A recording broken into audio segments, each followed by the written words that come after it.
It was a place of friends, of miracles, and of restoration. It's the place where the Book of Mormon translation first began. It was also here that Joseph and Emma Smith lived and where their first child was born and died. It was Harmony, Pennsylvania. Significantly to the world, to all of us, was a great work that Joseph would help to bring to pass while living in this humble little dwelling. Coming up next on the Joseph Smith Papers.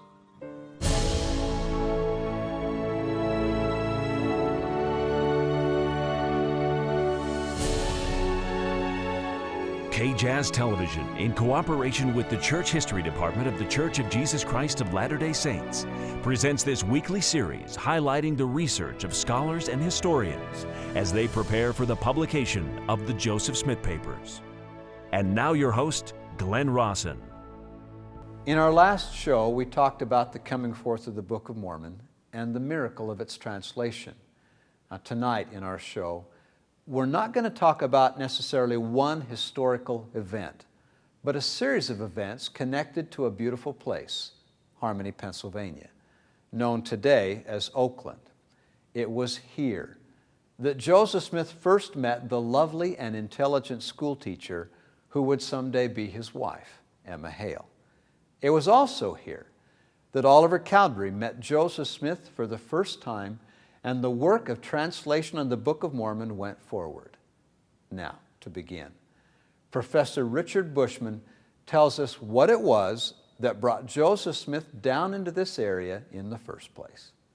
The reason Joseph Smith is brought down here by Josiah Stowell, a long ways from his house in Palmyra, is not just because he was a good worker, but because, as Lucy Mack said, he had a key, which was this seer stone by which he could observe things. I think Joseph Smith was always reluctant treasure seeker. He was pressed into it, his family's in need, and he wants to go along with his father, who's a little more enthusiastic than he is. Yes, Joseph Smith worked for a season digging for a lost Spanish silver mine, something from which he was paid very little and slandered quite a bit.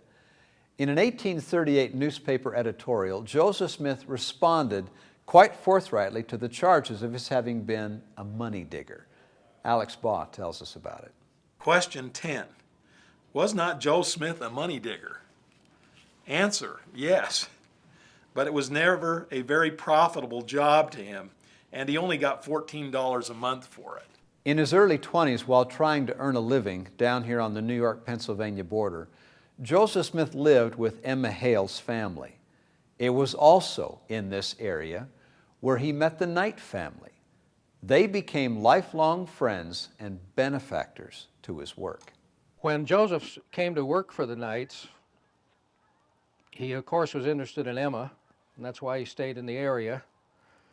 And Joseph Knight Jr. says that when he learned that he could trust the Knights, especially Father Knight and Joseph Jr., he talked about Moroni.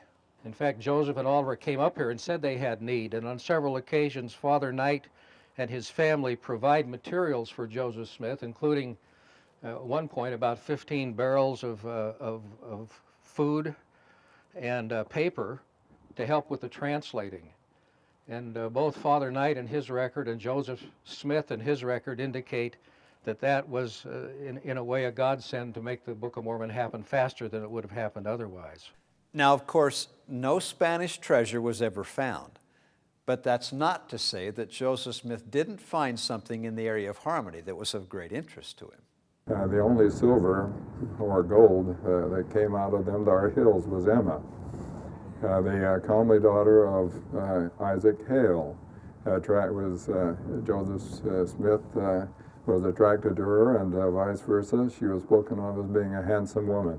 Polished or a finished individual, at least, had been away to boarding school and had been taught to be a school teacher. Joseph first met Emma Hale while he was down in Harmony working. Her father owned a large amount of land, almost 100 acres, and her older brother, Jesse Hale, had just moved off of the property where he had a home. And Joseph Smith was brought in to stay at that home with some other individuals. And when he met Emma Smith, he was immediately struck by her. And he continued to court her for some time. And even after he left, he was only in Harmony for a few weeks. But as he came back, he moved about an hour away driving by sleigh, but as he came back regularly over a period of time. Joseph eventually decided that Emma was somebody that he wanted to marry. As he went home and he talked to his parents, he told them he wanted to marry Emma and got their permission. Emma Hale was a woman of unusual education and ability. Joseph Smith actually said to his parents, "She would be my choice in preference to any other woman I have ever seen." Emma was fairly tall, as was Joseph, 5'9", brown eyes, although her sisters had blue eyes, dark hair. Everybody was struck by her. There are a lot of accounts of her being very attractive. Other people were also interested in her, and so it's not surprising that Joseph was drawn to her. He went to his parents and asked them for permission to marry. Not everybody at this time period actually sought permission to marry, but Joseph was more conservative, more respectful, and that was one of the things that he did. Now, this document actually sheds a little more light on how that process all took place. And you need to understand that it was customary at that time for individuals to get married in the wife's home. And so Joseph naturally expected that he would go down and he would get married in their home. And you see here all this strikeout part in the document. Now, if you look carefully at what that says, it adds a little more insight into the whole marriage and the development of the marriage. And Joseph said, "Owing to my still continuing to assert that I had seen a vision, persecution still followed me, and so much was my wife's father excited that he was greatly opposed to our being married, insomuch that he did not suffer us to be married at his house. I was therefore under the necessity of taking her elsewhere." So what this says essentially right here is that, well, he said, "Not in my house are you getting married." And so Joseph takes that to mean, well, I can get married to her somewhere else then. And obviously Isaac Hale in his affidavit later says, well, I told him that he couldn't marry her.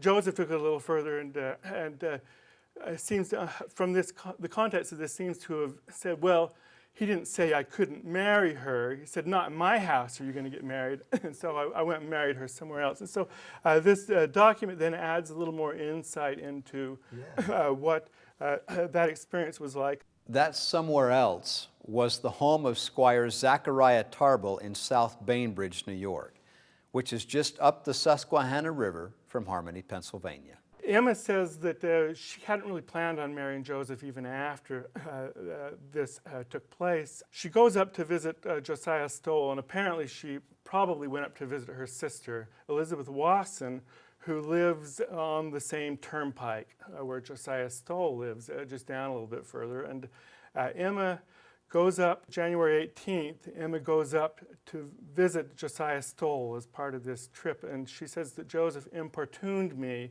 meaning that he begged again and again for me to marry him, and he does, and they end up getting married. Isaac Hale, well, he looked upon the happy occasion of Joseph and Emma Smith's marriage a little differently. Young Smith made several visits at my house, and at length asked my consent to his marrying my daughter, Emma.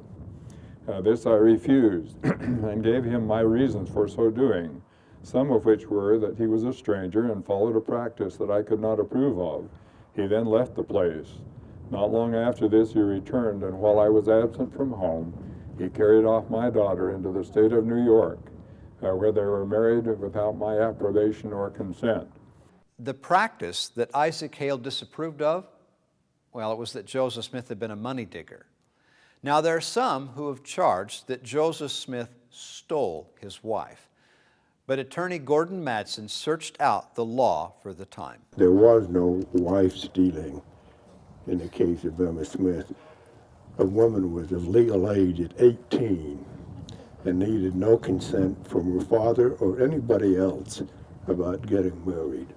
So when she married Joseph at age 22, Isaac had no say in the matter. Period. Paragraph. Many years later, in an interview with her son, Joseph Smith III, Emma Smith shared the following details about her marriage. I was married at South Bainbridge, New York, at the house of Squire Tarble by him when I was in my 22nd or 23rd year. It was the 22nd. I was visiting at Mr. Stoll's, who lived in Bainbridge, and I saw your father there.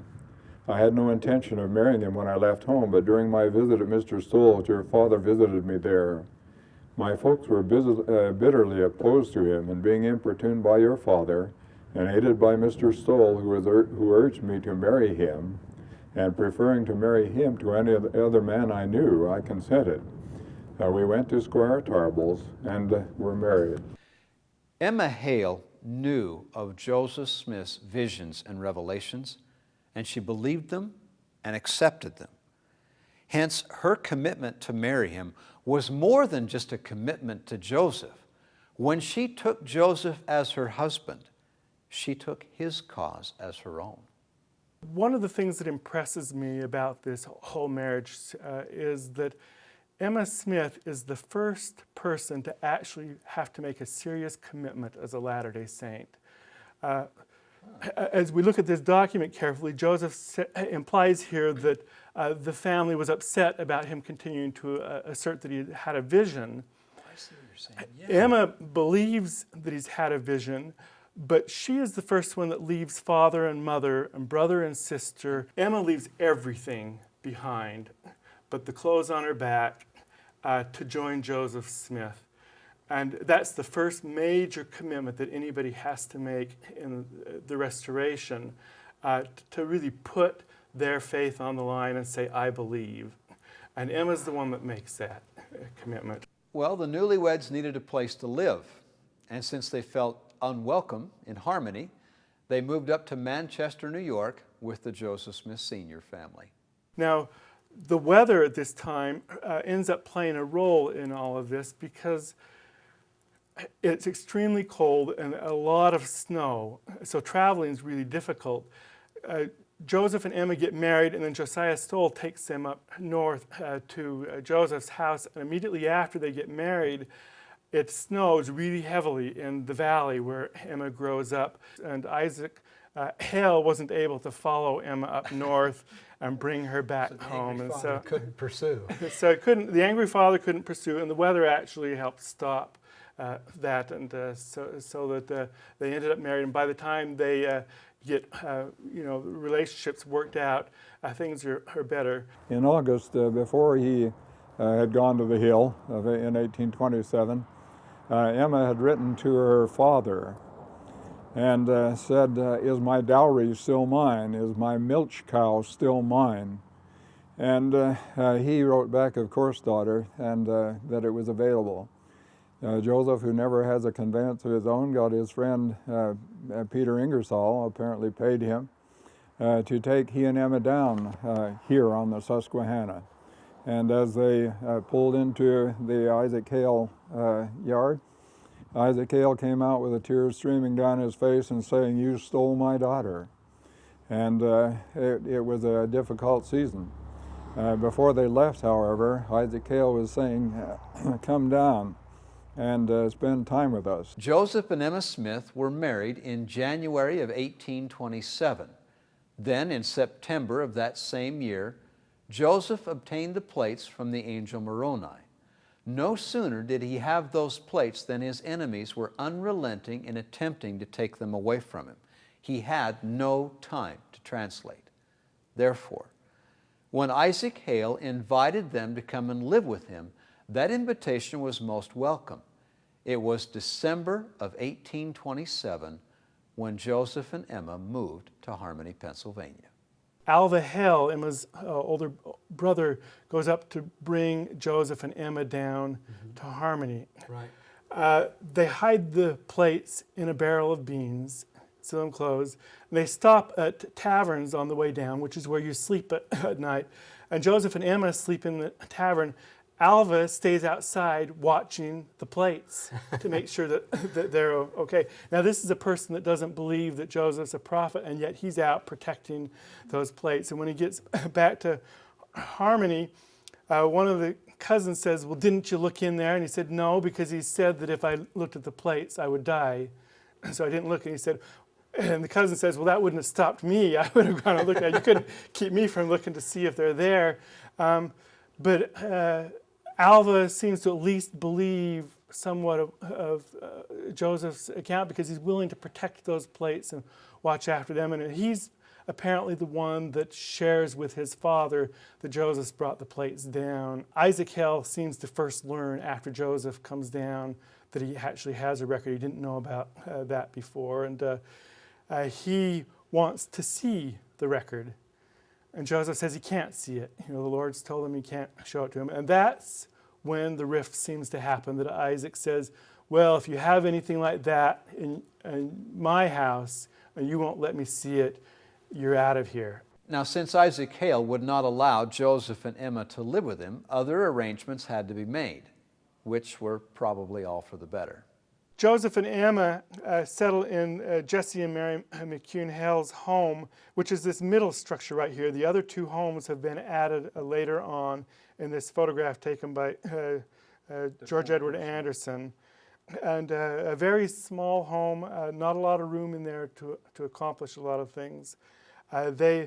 One account suggested they hung a quilt up over the door to keep Emma's brothers from yelling rude things in the house while they're working on the translation process. Okay. But so they were very exposed to the community as they were working on this. Now, as a matter of perspective, it was in this area where so many of the foundational revelations of the Restoration were received. For example, it was in this home where Section 4 of the Doctrine and Covenants was received in February of 1829, when Joseph Smith Sr. came down to visit his son. Significantly to the world, to all of us, was a great work that Joseph would help to bring to pass while living in this humble little dwelling. Not only a major part of the restoration of the Book of Mormon, as you know, but as well the restorations of priesthood, and then this marvelous revelatory time concerning the coming forth of the Church of Jesus Christ. And those revelations which were received here and that work which was done make this a most sacred and significant place. It was during this time that Martin Harris came down to Harmony and served as scribe for Joseph Smith in the 116 pages. Then, when Martin Harris took the manuscript and returned to Palmyra to show to his family, Emma Smith went into labor and delivered a baby boy. He only lived a short time. For some reason, that infant is born unable to breathe or breathe adequately and dies within an hour of birth. It may be that Emma Smith was already ill at that time. We're thinking probably cholera, but haven't been able to narrow it down yet. But the infant dies as a result of that. Emma, for the next 2 weeks, is severely ill. Joseph thinks that she may not make it. His mother says that Joseph is awake constantly. There's not an hour that goes by that he's not attending to Emma's needs. But within this context, other individuals continue to die as well. As I mentioned, to clear into August, people in that part of the valley are dying and end up in the cemetery. And so it appears that something significant is going on with the health of the community. Now this is also in A1, the history of the church. It begins with the genealogy of President Joseph Smith Jr. And as part of that genealogy, they put down the birth of their first child. Mm-hmm. They don't give him a name here, and they don't give him a name on the headstone.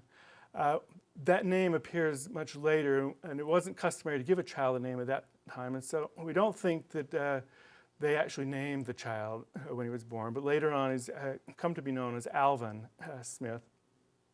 But Here in this document, if you look carefully at the birth of the first child, it says June 15th, 1828, a son is born unto Joseph Smith Jr., Harmony, Pennsylvania, died the same hour.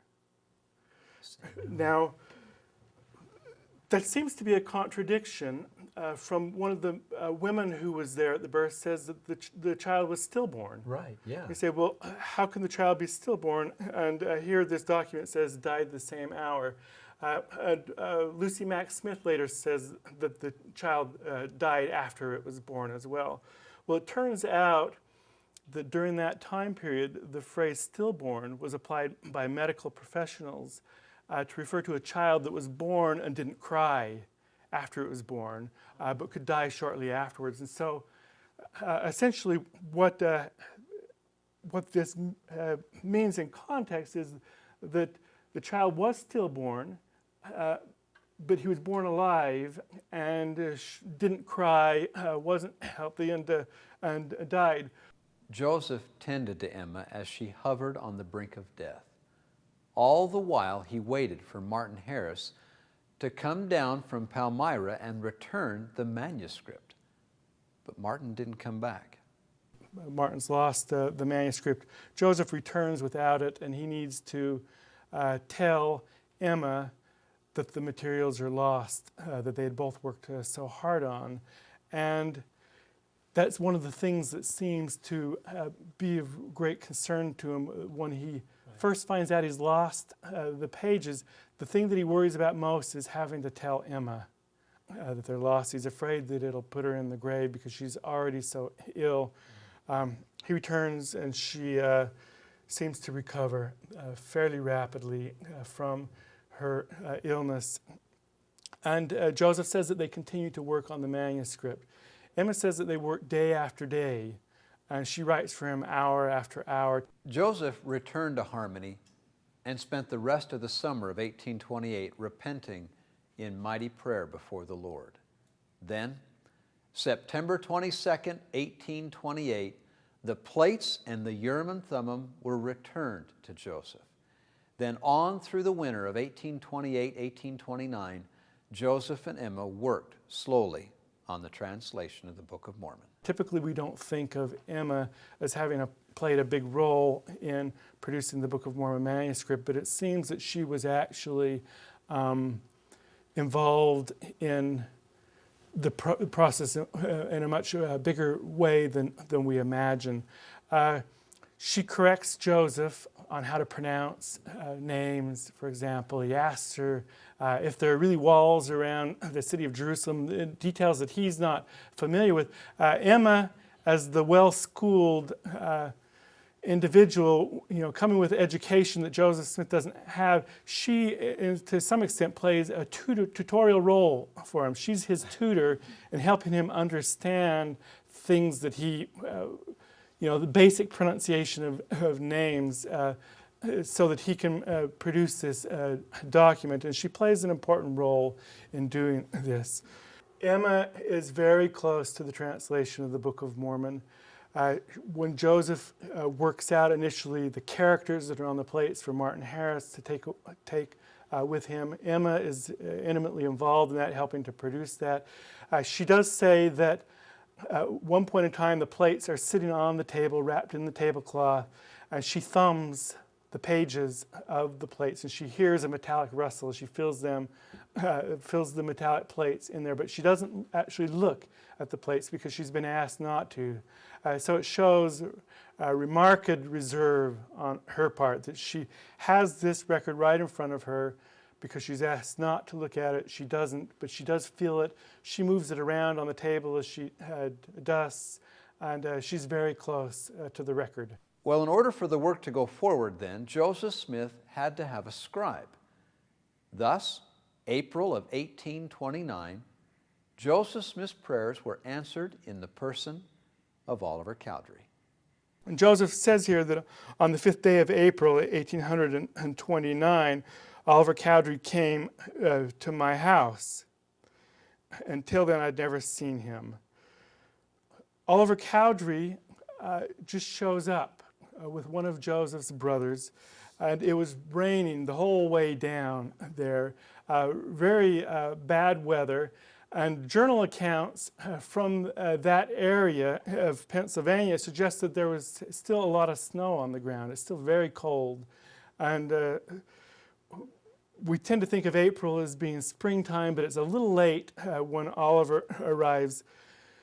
The very next day, April 6th of 1829, the ice breaks on the river. And over the next 2 weeks, industry, boating industry records suggest that over 3,000 boatmen went past Joseph Smith's back door while he and Oliver Cowdery began the translation of the Book of Mormon together. And we tend to think of them as in a quiet valley all by themselves, when there are hundreds of men every day going right by their house just outside, and you can imagine them hollering at each other and moving down the river and all this activity. And they're really on one of the major highways of America at the time, right by you can imagine living right by a highway while you're trying to begin a translation of the Book of Mormon. Joseph and Oliver continued to translate until the persecution became so intense that they had to move. Now, unfortunately, the source of most of that persecution was Emma's uncle. The latter part of May, they have reached the point where Nathaniel Lewis, the local Methodist preacher, is creating problems. Mother Smith said they feared for their lives, or Joseph feared for his life. And there was their message to the Whitmers. Down comes David. David Whitmer takes them back. And the translation of the Book of Mormon is completed at the Whitmer farm. At the end of her life, Emma Smith shared the following observation of her husband, Joseph, and the translation of the Book of Mormon. My belief is that the Book of Mormon is of divine authenticity. I have not the slightest doubt of it. I am satisfied that no man could have dictated the writing of the manuscript unless he was inspired. For when I was acting as his scribe, your father would dictate to me hour after hour, and when returning after meals or after interruptions, he would at once begin where he had left off without either seeing the manuscript or having any portion of it read to him. This was the usual thing for him to do. It would have been impossible that a learned man could do this, and for one so ignorant and unlearned as he was, it was simply impossible. Joseph and Emma moved to Fayette in June of 1829. Then, sometime after the organization of the church in April of 1830, they moved back to Harmony, but only for a short time. By August of 1830, Joseph and Emma Smith left Harmony, Pennsylvania, and they never returned. When we come back, we'll talk about the restoration of the priesthoods, particularly the who, the how, and the when. That's next week on the Joseph Smith Papers. I'm Glenn Rawson. Thanks for joining us.